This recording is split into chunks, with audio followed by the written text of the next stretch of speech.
What's up everybody, welcome back to the channel. I just want to quickly clarify that these type of videos, that's not all we're going to do. It's just something I'm doing right now because I've been super busy. These kinds of videos are relatively easy to make compared to my regular ones because I don't have to write any music. And also some of you guys seem to still enjoy watching them.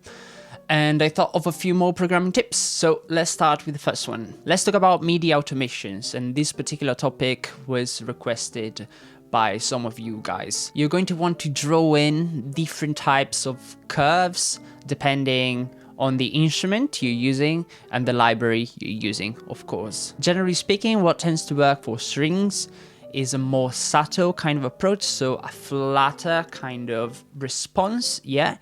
And that's just, due to how the instrument is built and is played. But also you're going to want to, ride your mod wheel differently depending on how many dynamic layers your library has and how close is the sound source to the microphone. Again, huge generalizations here, but in general, the closer, the sound source is to a microphone, the more dynamic the recording is going to be. So in practical terms, that means that if you are going to be dealing with a close mic'd kind of sampled instrument, you can get away with much more dramatic kind of, curves. But of course, there are a few exceptions, like we talked about, for strings, which are closer than brass and woodwinds and percussion, but in general, what tends to work a little bit better is a flatter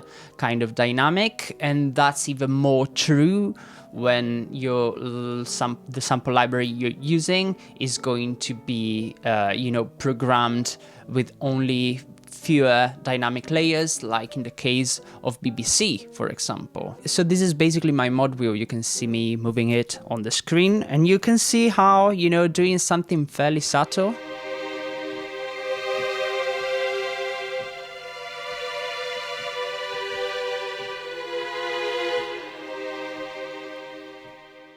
it's going to work pretty well most of the time because we don't really have that many dynamics we can crossfade to, to begin with. And this is how it would sound like if I were to, ride the mod wheel a little bit harder.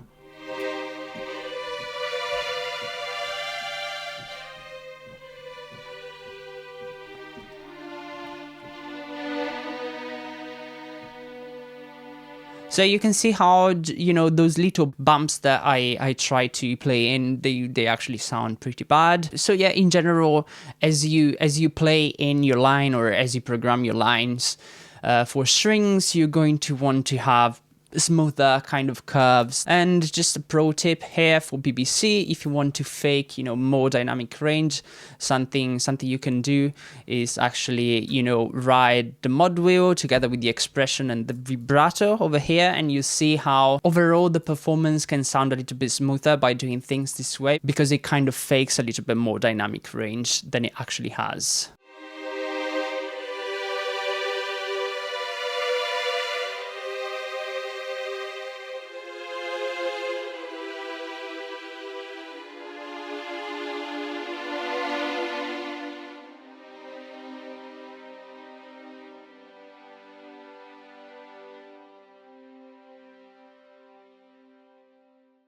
As you compare this to a library that has a little bit more dynamic range, like CSS, for example, you see how you can get away with more extreme kind of mod wheel, riding. So let me improvise some lines here on the violins with CSS.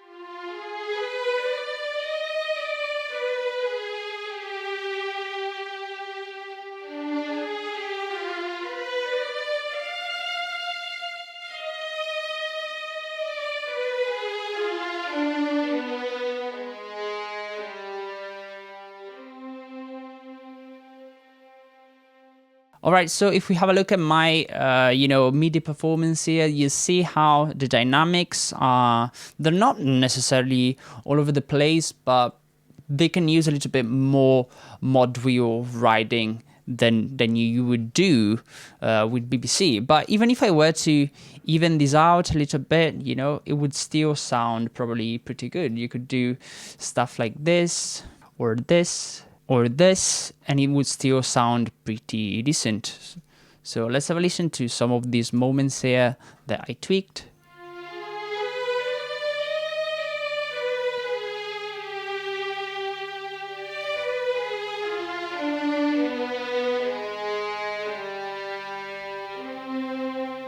And in general, what I think is more important than whatever happens in the middle of a phrase is probably what you do with your sustains, you know, with your held notes. And I think in order to have a more realistic kind of performance, it's important to always have a slight kind of diminuendo. So let me try to demonstrate this very quickly.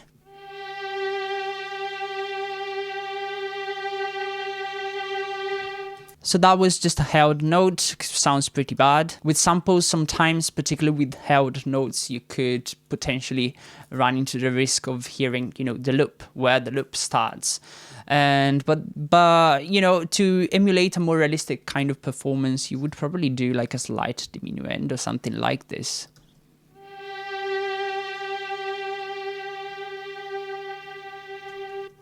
Yeah, maybe that was a little bit too much, but you get the idea, and it's going to sound nice in the middle of a phrase. Like, for example, like what we do over here at the beginning, you see that I naturally kind of played this in this way. Maybe that's a little bit too dramatic. But how would you approach a different instrument like brass, for example? Brass and woodwinds, in my opinion, tend to work the best when they have a little bump, you know, a little spike in the mod wheel data whenever a note is meant to be retoned. And similarly to strings, they also have a decay, unnatural decay, and that's the way these instruments work. It could be actually more dramatic if compared to strings, because you know, if you were to play a brass or woodwind instrument, you would essentially blow into them to produce a sound that gets weaker and weaker the longer you would blow. Yeah, so I have sample modeling over here,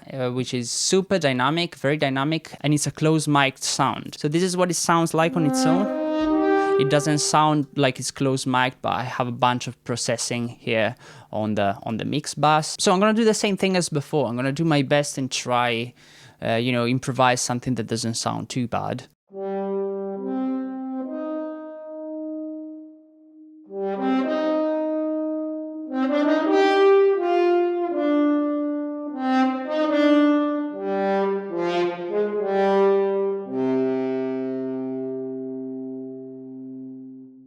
So I hope that wasn't too terrible. I don't really know what I played. I tried to demonstrate a couple of things. So what we have over here is these 3 retoned notes, which, as you can see, they tend to have this kind of bumps and then the natural decay, as opposed to the same 3 notes being slurred, so being played essentially in one breath, which would use a smoother kind of curve. Yes, and basically the rest of the performance uses the same kind of philosophy. Let's copy and paste this very same kind of MIDI data onto BBC. And now here's the same MIDI performance on BBC solo horn, which is 2 dynamic layers.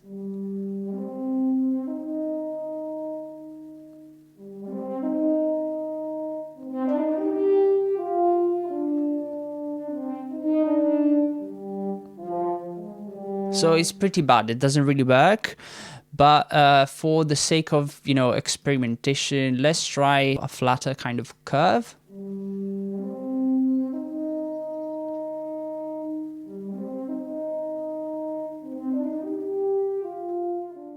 This is still not very good, but it's better. Now, CSB has 4 dynamic layers, and you see straight away that is going to sound, even with the more dramatic, expressive performance, is going to sound better than BBC, but probably worse than sample modeling.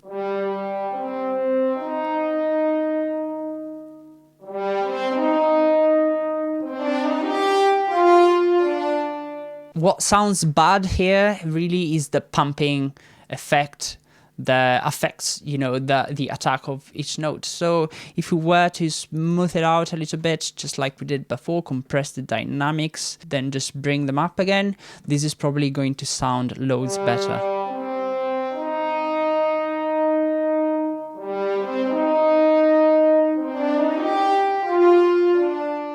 And obviously, if you want to make it sound the best, you would have to make sure that each note overlap. We picked the proper legato speed, something we talked about in the previous video. And for the sake of comparison, let's just copy and paste this to Cinematic Studio Woodwinds, maybe a flute. We're going to move it up a couple of octaves. Now, if you remember what we talked about, you know, the closer the instrument is the sound source, the more expressive, the more dynamic is going to be. And, you know, being woodwinds closer to the Decca tree, which is basically what we're using here, I'm using, you know, the mix mic. You see how we can probably get away with very minimal editing, using basically similar curves that we had to sample modeling, which was a closed mic recording.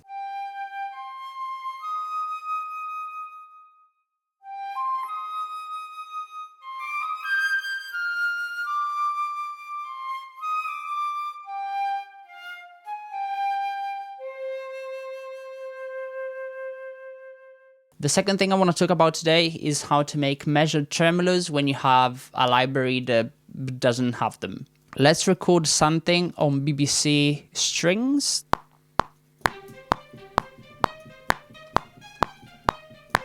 Make the length of each note even, fix note length, operate, shorten it, quantize it.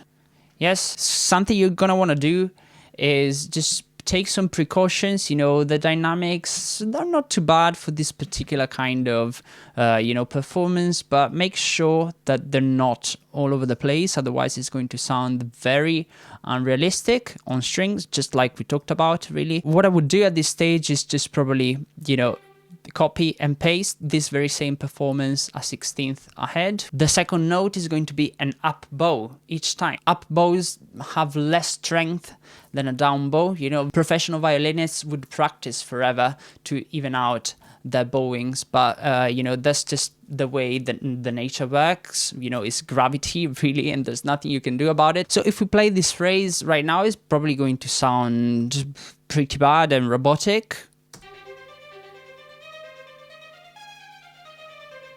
But you can make it more realistic by simply lowering the velocity of the second note to kind of simulate an up bow. Maybe raise the dynamics as we raise in pitch. Maybe delete this last note. We don't need it. A slight decrescendo. So let's have a listen. So that wasn't too bad. I would probably just, again, even out the dynamics slightly more. Bring them up.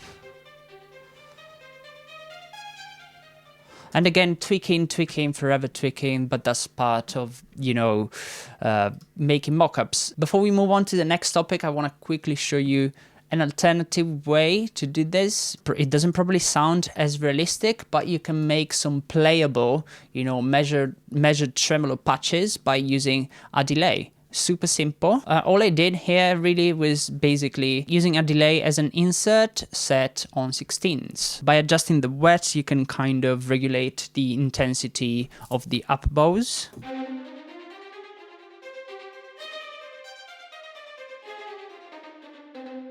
And hopefully, if we were to compare this to CSS, for example, that has pre-recorded measured tremolo, hopefully it's not going to sound too far apart.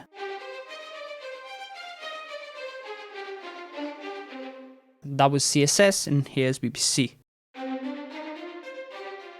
Not too shabby. So, third tip of the day is going to be using pre-recorded ensembles as a layer to solo instruments to create a more realistic, fuller kind of sound. So let's record something on the flutes.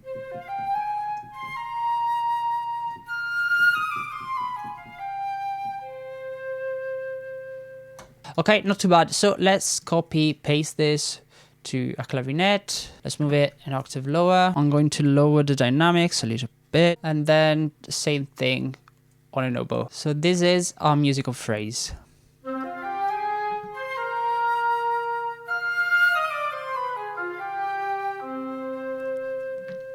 It sounds pretty good already. It's a good starting point, but there's a very quick, easy way to make this sound better. So what I have over here is Cine Samples Hollywood Winds, which is a really old library that comes with, you know, some ensemble patches and pre-recorded phrases and stuff like that. So what I'm gonna do is just copy paste this to a 2T patch. It's probably not gonna sound good because we have some jumps in dynamics and some sustained data, but we'll fix it. Also, this library only has one dynamic layer, so this is what we do with the mod wheel doesn't really matter, but we're gonna try and emulate a similar kind of performance by adding some expression data, and I'm gonna kind of copy a similar kind of performance. And now let's put it in context with the rest of the woodwinds, you know, the parts that we recorded before, and see what it does to the overall sound. So this is way too loud, but it's an easy fix. We can just pull down some of the expression.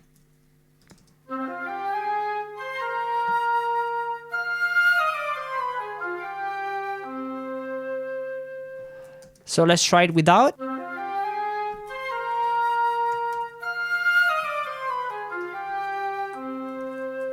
And with.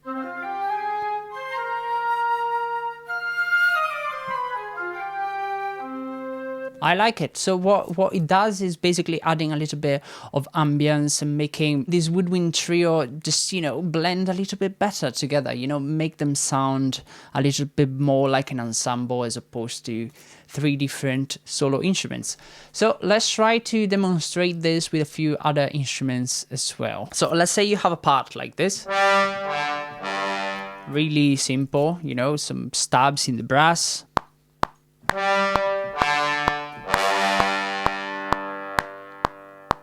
And as you can see, even in this performance, we have a little bump followed by a slight diminuendo like we talked about before. So let's copy paste this to a bass trombone and now tuba.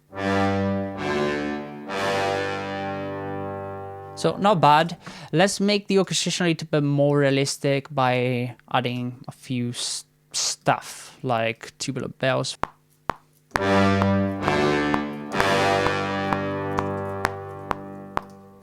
Timpani. Now I just want to add a flam on that last note. Nudge it a bit like so. Maybe like a piatti hit or something. And finally, let's add some strings.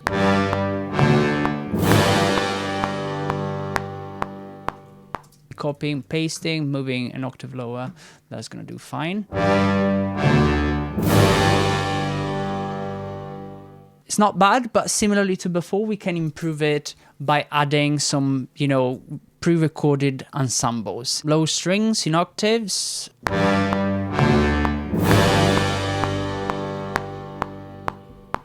And all I'm looking for really with this type of, you know, layer is adding a little bit of resonance. I don't necessarily want to hear the library, the sound of the library that is layering my main part. And similarly, what I'm gonna do now is adding a little bit of pre-recorded timpani and trombones.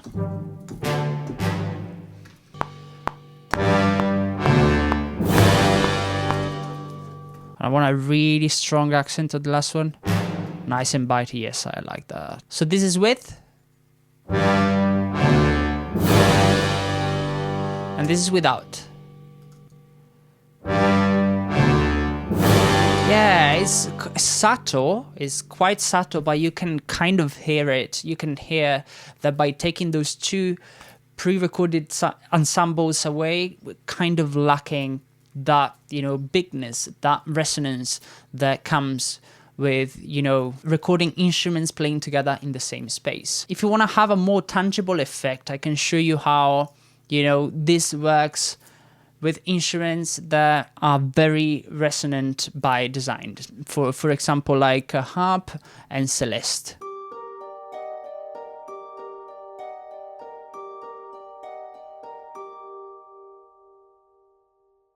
Cool, so that was pretty normal. So what I'm gonna do now is just grab one of these and copy paste to harp and celeste.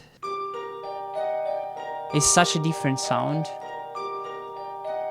It's a lot more distant and a lot brighter. So we can just kind of dial it in. And I'm gonna just move the volume fader and stop when I think it's enough.